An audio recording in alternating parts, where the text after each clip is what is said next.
नमस्कार दोस्तों, मेरा नाम है श्याम कुमार और स्वागत है आपका इस गूगल शीट सेशन में, जहां पे हम सीख रहे हैं गूगल शीट्स के बारे में, ड्राइव के बारे में। तो इससे पहले के सेशंस में हमने समझा है गूगल ड्राइव के कुछ पार्ट्स। तो आज के वीडियो में हम बात करेंगे, अगर गूगल ड्राइव के अंदर कोई भी आपके पास फाइल्स हैं तो उसको कैसे शेयर करना है, कैसे कोलैबोरेटर्स आपको ऐड करना है, ठीक है, ताकि वो भी आपके फाइल पे एडिटिंग कर सके। ऐसा नहीं हो कि आपके सिर्फ जो माइक्रोसॉफ्ट के डॉक्यूमेंट्स होते हैं जो ऑफलाइन होते हैं उनमें सिर्फ आपने सेंड कर दिया और उसके पास एक सेपरेट फाइल बन जाती है, लेकिन ऐसा नहीं है। यहाँ पे आप अपने कोलैबोरेटर्स ऐड कर सकते हैं ताकि रियल टाइम पे आप और आपके कोलैबोरेटर्स साथ साथ काम कर सकें और देख भी पाए कि एक दूसरे ने क्या चेंजेस करे हैं, ठीक है। तो कुछ मैंने फोल्डर्स यहाँ पे बना रखे थे और इस फोल्डर के अंदर एक फाइल है सैम्पल डेटा।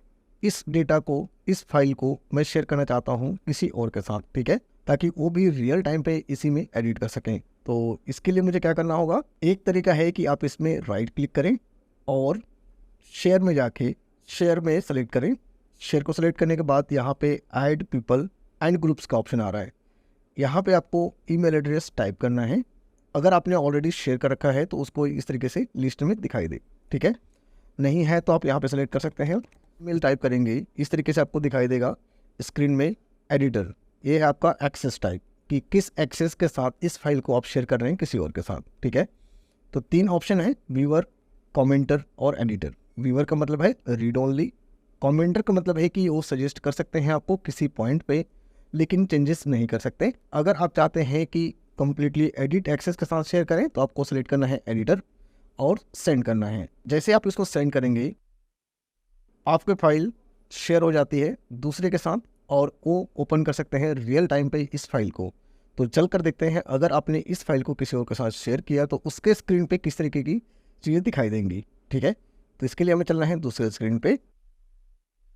आप यहाँ पे देखो एक मेल आ चुकी है, यहाँ पे जीमेल को ओपन करना है और मेल में आप देखेंगे कि यहाँ पे एक फाइल शेयर हुई है। इसको ओपन करते हैं, ठीक है। इस नाम से फाइल है सैम्पल डेटा।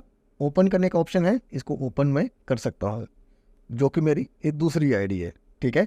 अब आप देखो यहाँ पे जो भी आप चेंजेस करोगे वही चीज़ें आपको यहाँ पे दिखाई देंगी।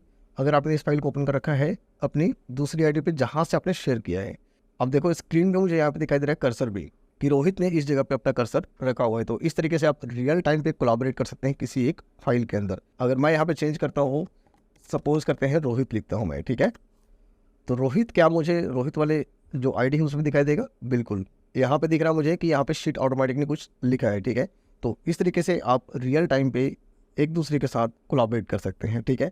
तो इस तरीके से हम एक फाइल को दूसरे के साथ शेयर कर सकते हैं, कोलैबोरेट कर सकते हैं। उम्मीद करता हूँ ये जो सेशन है यूज़फुल रही होगी, समझ में आया होगा आपको। तो इस सेशन में इतना ही, मैं आपसे मिलता हूँ नेक्स्ट सेशन में, तब तक के लिए बाय बाय।